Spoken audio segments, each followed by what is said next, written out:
This video talks about the depths of depression and how some spent time overcoming the unbearable and choose to craft wings through creating something of meaning and fly high. I was watching a documentary about Chester Bennington's suicide, the lead singer of a famous band Linkin Park. It gave me a shock on how much he described his condition prior to his suicide. Heavily resemblances some of the words I have explained in my articles. Some of them are, everything was struggling. I was burnt out because I was just like, fuck the world.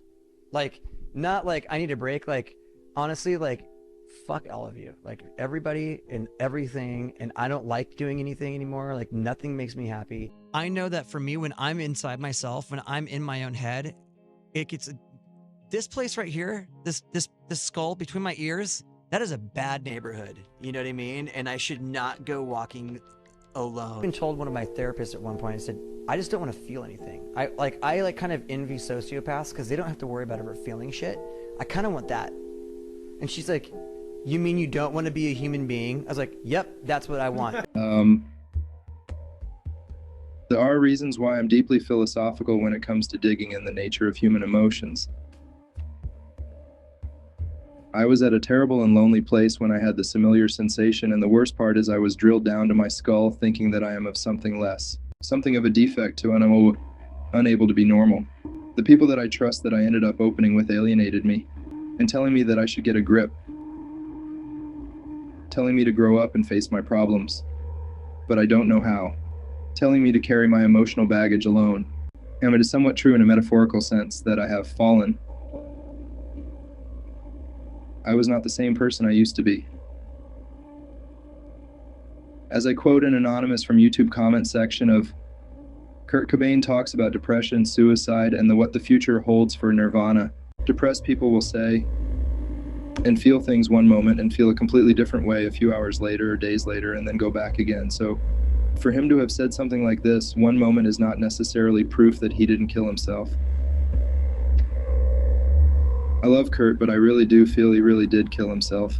Believe me, I've been depressed, so I know all too well about conflicting feelings and ups and downs. End quote. That's how I feel. I feel completely different at times. The whole process of writing and the immortalization of thoughts through writing all of these articles is just out of my best effort to immortalize the good things, or rather ideas that I sometimes look back and see the things I used to believe in. Because I'm a stranger even to my own self at times. Through severe alienation by the other, I convinced myself that maybe it is true no one cares about my depression. Maybe there are no ears to lend. The only ears that I know will always be there to lend is of the ones from the suicide prevention hotline.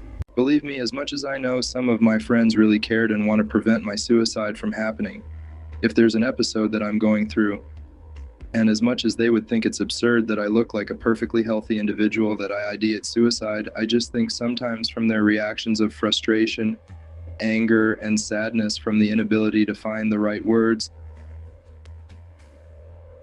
or even sometimes worse, the accidental alienation where they quite unintentionally thought they can compare themselves to me for the sake of solving my rotting emotions. I know they didn't mean any harm, but it's just sad for me to know to be compared with someone that is just simply not me.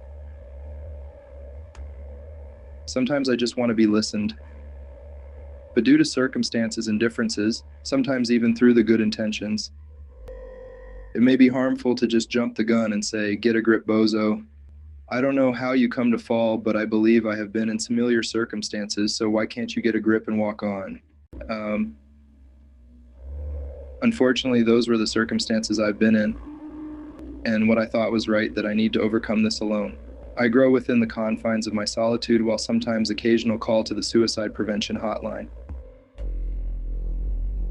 What I just happened to realize is that when I was talking to the suicide prevention hotline, they always try to understand the background of my suffering, the source of my emotions, the source of the suicide ideation.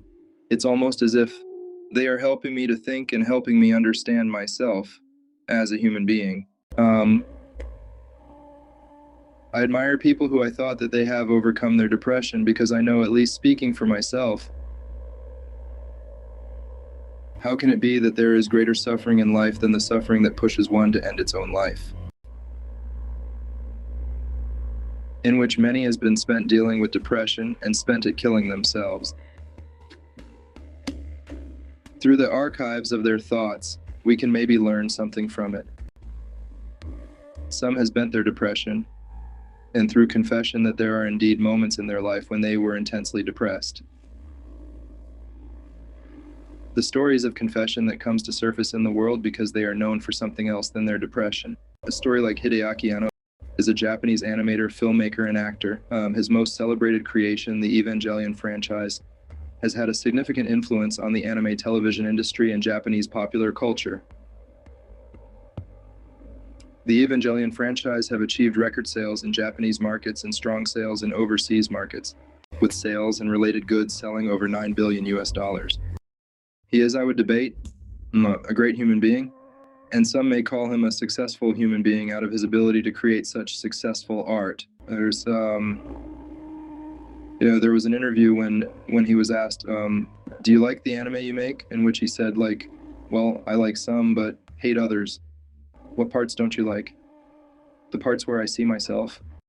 自分が作ったアニメは好きですか？まあ好きといえば好きですけど、結構嫌いなところもあります。嫌いなところはどんなところですか？自分が出てるところ。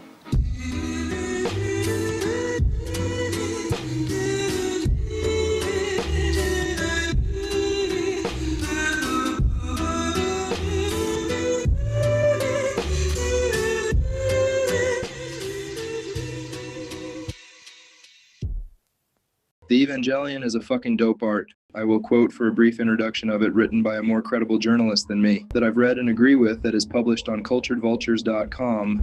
Evangelion's creative mastermind, Hideaki Anno, has a history of clinical depression which has fed into his work more than once. Anime as a whole is ripe with metaphors and analogy, but no one seems to have gotten under viewers' skin quite so much as Hideaki Anno, and Neon Genesis Evangelion is still unmatched in its scope, whether that scope was born from mental collapse or not.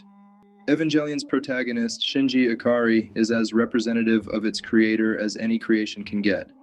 Gifted, unstable, and self-hating, but a central figure without whom the show simply could not function. The final episode of the TV show is less of a closing chapter and more of a metaphysical journey through the human psyche as Shinji is put on a psychologist's couch of sorts, questioning his very existence and confronting his darkest neuroses. He becomes an avatar by proxy for anyone who has given themselves a hard time over giving themselves a hard time. And I found myself relating to him a hell of a lot more than, say, Luke Skywalker. The TV show finished on a relatively upbeat note as Shinji decides, in a roundabout way, to start loving himself, thereby saving all of humanity in the process, or at least that's how I deciphered it. It's a cryptic ending by anyone's standards. The end of Evangelion winds down in a manner that is darker, weirder, and a lot less satisfying as the hero witnesses a surrealistic apocalypse that ties in with his nervous breakdown. The world is coming down around Shinji's ears, and one can almost hear Anno screaming, "I can't do this anymore." End quote. Hideaki Anno is truly one of my greatest heroes in life.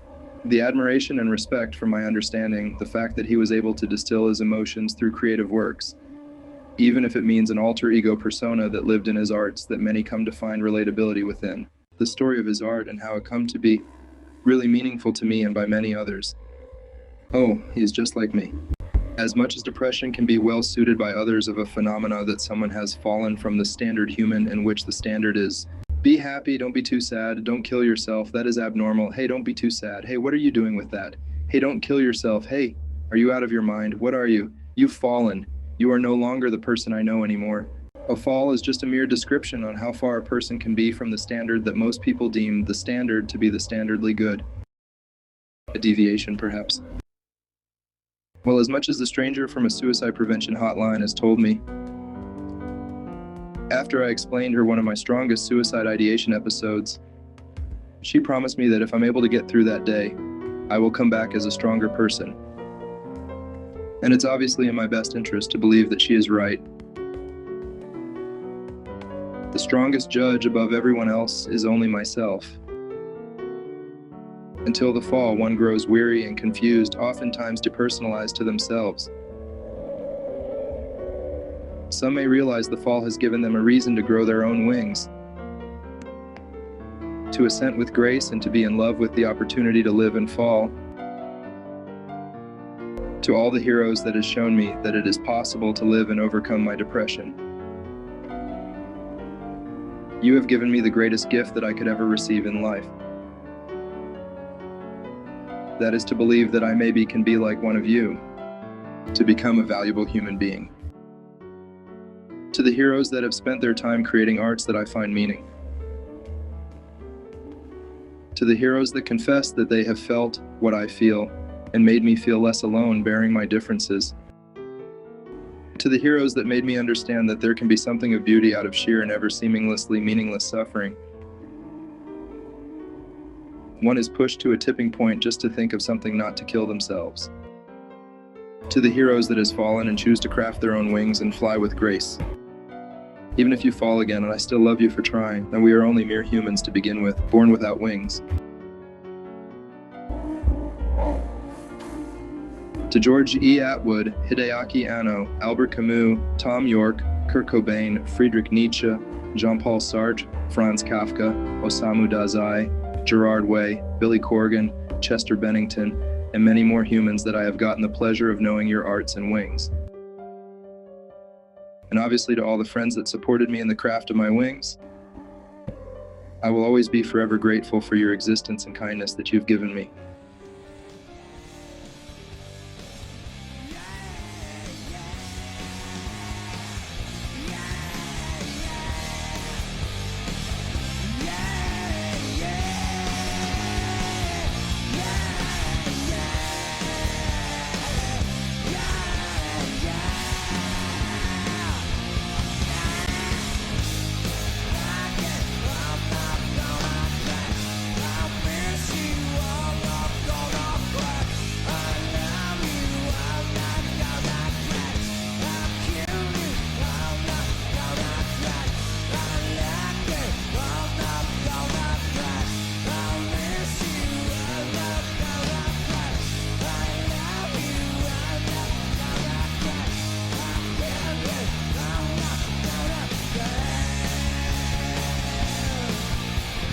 I feel the lyrics' resemblances, my psychosis, in which I at times feel exuberant sensations towards living. Through all the love and hate, I'm hoping that I'm not going to crack or kill myself over all the emotions.